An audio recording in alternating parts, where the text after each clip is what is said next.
Welcome to the Clio Cup, a one-make series featuring the Renault Clio. This is a single-series sport, and races take place on tracks across the UK. Each round features 2 races. All race finishers will earn points, and bonus points are awarded for the fastest lap time per race. The pit lane is open for repairs and tire changes, but no refueling is allowed during qualifying or races.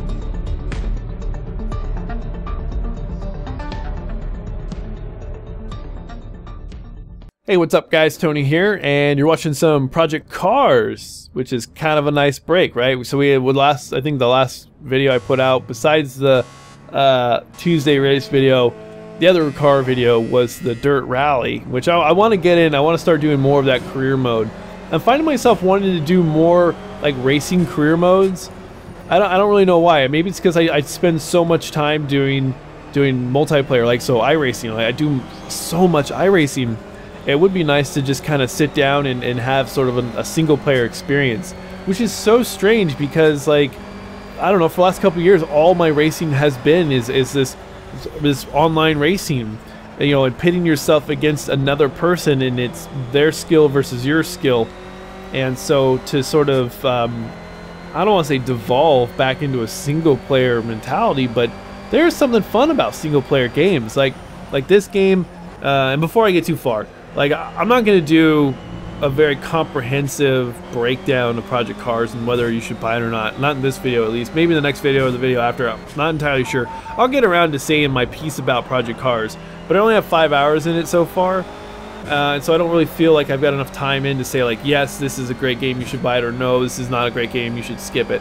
So if you're looking for that video, it's not going to be this. This is really just going to sort of be me talking about Project Cars, but not really getting into those details. But what I was trying to say is that like single player games, like I haven't had a single player racing game in a long time that I've really been interested in playing until now. The career mode is really interesting in the way they have it set up, where instead of like them forcing you to start out as a kart racer and moving your way up to like F1 or Le Mans or like GT3 or whatever, you know, GT1 cars, you can just pick wherever you want to start. You know, they offer you a contract. It's like, here's your contract, you know, search for the series that you want to run and sign your contract with whatever team, and then you go do it. And so I like progression.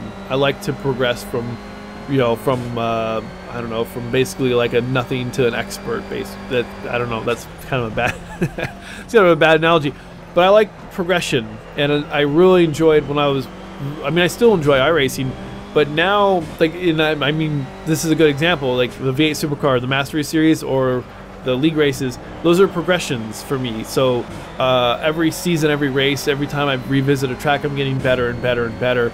And so it's a slow progression, but it's a progression nevertheless.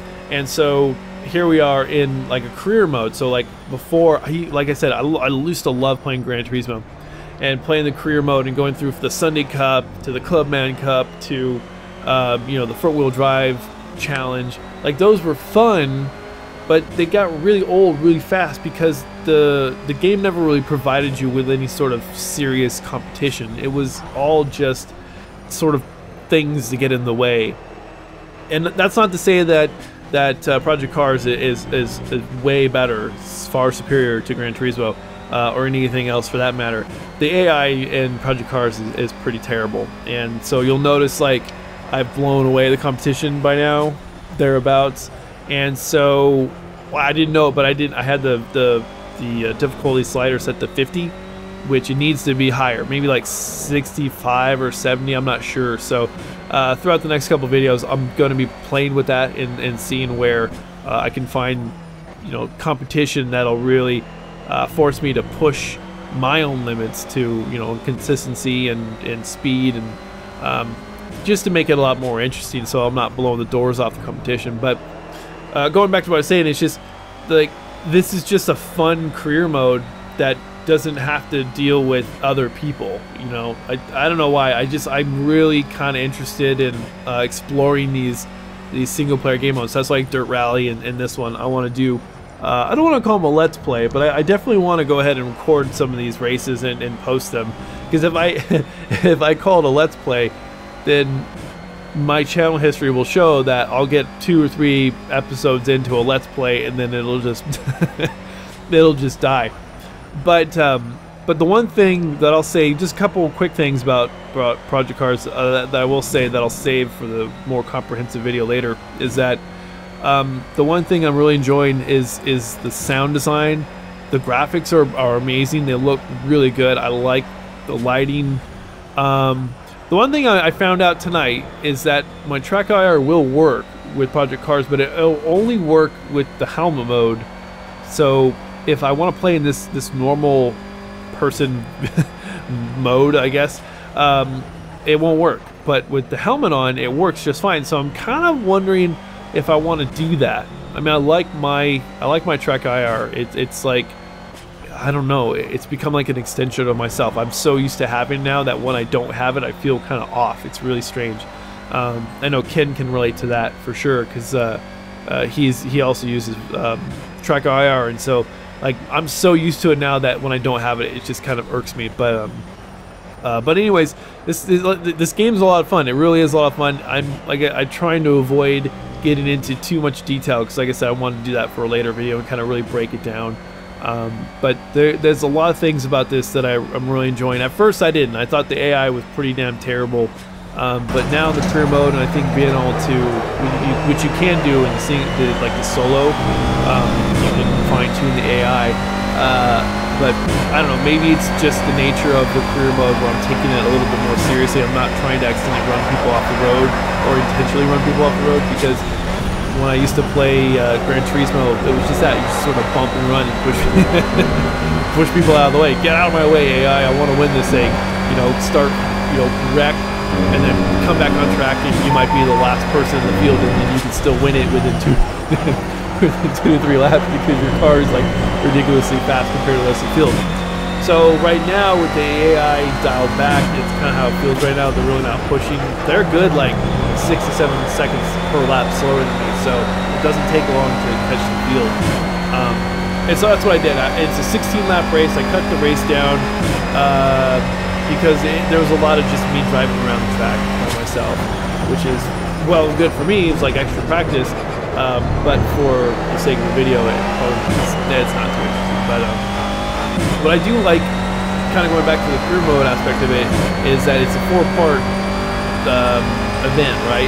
So when you have a race, you've got your practice, which you can change the time frame from, I don't know, 0 basically to 30 minutes. So I ran about 15 minutes or so here, just to kind of get used to the track and the car combination. And a quick point on that, I was very surprised at how close Donington was for Project Cars as it is for iRacing, especially given the fact that Project Cars doesn't use laser scan tracks. So I was like, oh, well, this is close. Like, some of the elevation changes aren't really as finely tuned. They seem a little flat, but for the most part, it's just like, oh, cool. I know this track. I can just go jump on and drive it, and I drove it like I would drive it in iRacing, and I was surprised to what degree, like how easy it was for the skills from iRacing to translate to Project Cars. I really didn't expect it to be a problem in the first place, but it's always like a nice surprise. Like, yeah, cool, that worked out great. So practice session, and then I ran a qualify, which I didn't run the whole thing. I ran maybe like, I don't know, a handful of laps until I got a lap time. I already knew at that point through the practice, like I was watching the lap times, like I knew that I was like at least 4 to 5 seconds faster than the AI, and then I would find out like after the race I was like 6 seconds faster than the AI. So I was like, oh great, okay. Well, for the next couple races we'll have to turn that up. The other thing I actually really like, compared to say like Gran Turismo, where you run your 3-lap sprint race or whatever in the Sunday Cup, what I do like is the format. So you've got your first race, and then race number 2, so it's a 2-race event, at least for the Touring Car Cup. I don't know what it is for everything else. The Clio Cup, I don't know what it is for anything else, but you got your standing start race, 16-lap race, and then immediately after that, you've got another 16-lap race, that requires a mandatory pit stop. And I actually thought that was kind of cool. It added a different element. So I'll show that second race in a day or two.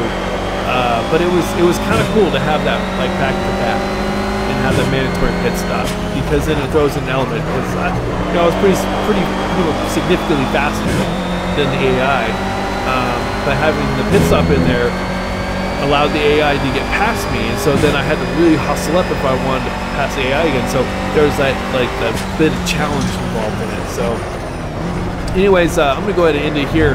Let me know if in the comment section, have you picked up Project Cars, and what do you think about it so far, and sort of if you're doing the career mode, what career mode have you started? And is there maybe a career that you're looking to graduate to? Because that's kind of what I'm gonna do. I'm gonna treat it like it's a progression. So I'll finish a contract with a touring car, and then maybe I'll move to like GT4 or something like that. I'm not entirely sure, but we'll see. So anyways, yeah, let me know in the comment section how you guys are enjoying it so far. And also, if you have any questions, let me know. I can answer them to the best of my ability, given the little amount of time that I've put in so far. But hopefully by the time I do the more comprehensive review, or just sort of impressions of Project Cars, then I'll be able to answer these questions a little bit better. So as always, thanks for watching, thanks for subscribing, and I shall talk to you guys later.